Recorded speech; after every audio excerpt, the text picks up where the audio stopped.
Hey guys, and welcome back to another video. As you can see on your screen right now, today we're going to be talking about Treasury Bill ladders. Specifically, we're going to be talking about what they are, what some of their advantages are, and I'm going to be giving you a step-by-step tutorial on how to make one for yourself. Now, I'm actually super grateful to be back and making videos. I've had bronchitis for the last couple weeks, but luckily my dad has been holding down the fort while I've been on sort of the video making sidelines. Now, some of you right now are probably just wondering what a Tbill ladder is, and so hopefully this graphic will be able to help us understand the basics a little better. Now here we have our first chart with year one, or basically right now, if we were to want to start a Tbill ladder, this is what it would look like. And so we have our duration with 1 through 4 years, and then our 4 bonds. And so basically what this chart is depicting would be if we were to buy 4 different bonds with around a 1 year duration difference. And so our first bond, or actually T-bill in this case, would be a 1 year, and then we buy a 2 year, a 3 year, and a 4 year. Now when we jump ahead a year to year 2, we see that bond 2 now only has a duration of 1 year, because remember that's the one that started out with the 2 year, and so on. Bond 3 is down to 2 years, and bond 4 is down to 3 years.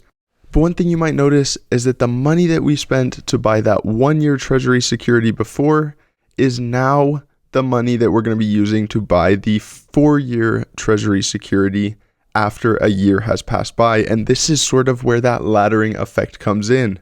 As the 1 year duration expires, we then use that to go ahead and buy the 4 year, and we can repeat this over and over and over. And so in year 3, we would see that then the 2 year treasury security has fully expired, and we'd go ahead and use that money to buy ourselves another 4 year security. Hopefully that gave you a little bit of a basic understanding on this laddering effect, but if not, we're going to be going over specific examples of how to do this at the end, so make sure to stay tuned. But first, we should probably understand why we would even want to build a Tbill ladder. And so we have 3 main reasons here, and the number one reason, or the first reason in no particular order, would be to have a constant flow of cash. If we think back to that graphic that we were just looking at, every single year we are freeing up cash. Compare that to if we were to say buy all 2 year treasury notes. That means that none of that cash is going to be freed up until that 2 year duration is over. Now this is going to become especially prevalent when we sort of switch this time frame over to more of a treasury bill range. For example, one of the ladders that we're going to talk about at the end will allow you to get the 13-week rate, but allow you to free up that cash every 5 weeks instead of every 13 weeks. Another big reason why people build treasury bill ladders is because of dollar cost averaging. This is for all of you people out there that stress and worry about whether or not rates are going to go up, down, stay the same. You really don't have to worry about it quite as much when you're building a treasury ladder. This concept is something that we also see in just the normal stock market, where we spread out our purchases over time so that the price that you pay, or in this case, the rate that you receive, is not as important because it's going to be spread out. Some of them are going to be higher, lower, but it's all going to sort of average out to the middle. And the last advantage of building a treasury ladder is that you're still able to respond to rate changes, meaning that when your bond or treasury bill expires, you have the choice to either go ahead and continue your ladder and refresh it, or to sort of switch up your strategy depending on what sort of rate changes that we're seeing. Now these last 2 bullet points really illustrate 2 different types of Tbill ladders, and I'm going to show you both of them at the end of this video, but one of them's better for people looking to dollar cost average, and another one is better for people looking to have the flexibility to change depending on the rates. If you're new to the channel or new to treasury bill investing, you might be wondering about some of their advantages, so I'm going to go ahead and run over 4 of them super quick. And if you want to learn more, go ahead and check out some of our other videos. We have been uploading a ton about T-bills recently. The first advantage is that they are short term, meaning you can buy these as low as a 4-week expiration period which is much lower than something like, say, corporate bonds. They're also non-taxable at a state or local level, meaning yes, you still have to pay that bigger federal income tax, but you do get a little bit of a break on those lower level taxes. Next up, they're fully guaranteed. These are given to us or sold to us by the US government, meaning that if they don't pay them out, we have much bigger problems than not having our T-bill money. And last off, they're high rates. Compare these to things like corporate bonds, and right now especially, we're seeing once in a lifetime sort of rates on T-bills when we compare them to bonds. So the first type of Treasury bill ladder that we're going to go over is the 13-week staggered Tbill ladder. And once again, this is more for those people looking to have a little bit of flexibility in terms of changing up their strategy if they see something in the rates that makes them not want to continue with this type of ladder. So step number 1 is going to be to buy a 4-week, an 8-week, and a 13-week T-bill. And it's important that all of these start at around the same date. You want to buy them all at the same time.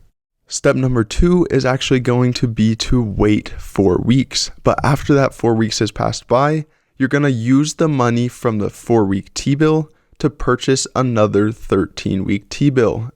And once again, you want to buy the soonest 13-week T-bill that you can. Don't schedule it for one in advance, rather the soonest one. And step number 3, you might have guessed, is to wait another 4 weeks, because after those 4 weeks, your 8-week Treasury bill is going to have expired, and you can go ahead and use that money to buy yet another 13-week T-bill. And so you can now see that you have a staggered 13-week T-bills to where you'll have one of them expiring every 5 weeks. So now the only thing that you're going to have to do to maintain this is log into your Treasury Direct account every 5 weeks and purchase another 13-week T-bill. Once again though, the advantage to this version of a T-bill ladder is that you can always decide to switch it up. I mentioned earlier that T-bill rates are always changing, and you can see that illustrated on your screen right now. Although the changes are often minute, they're still there. For example, with the 13-week T-bill, it recently has moved from 5.509% annually down to 5.503%. So these are the sorts of changes that you might want to keep in mind when you consider continuing your ladder versus switching to a different strategy. And the last sort of T-bill ladder that I'm going to explain to you today is just a 4-week staggered T-bill ladder. So all that you're going to do for this one is actually just go ahead and buy the next 4 weeks of the 4-week T-bill. And what I go ahead and do with this one is just set it to auto reinvest it.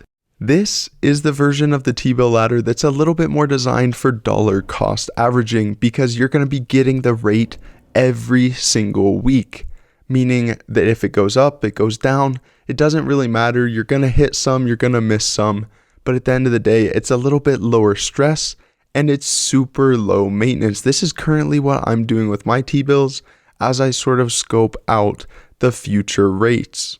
So this is what my current set of T-bills looks like. Go ahead and ignore this 4-week one as well as this 8-week one. I'm sort of in the middle of reallocating as my I-bonds recently expired, but pay attention to these 4 in the middle. You can see that all of the issue dates are a week apart, and I have set up reinvestments just to sort of demonstrate this concept for this video. So the last one that I actually set it up to purchase was on the 10th of October. And you can see that the first one that I purchased is going to expire on the 17th of October. And then go ahead and automatically, you can see it says pending reinvestment. It will automatically reinvest it for me and start the cycle all over again. I hope you did go on to enjoy today's video. If you did, make sure to leave a like down below to show your appreciation. Leave a comment with any questions that you might have, and we'll get back to you as soon as possible. And make sure to subscribe so you don't miss any more videos like this one.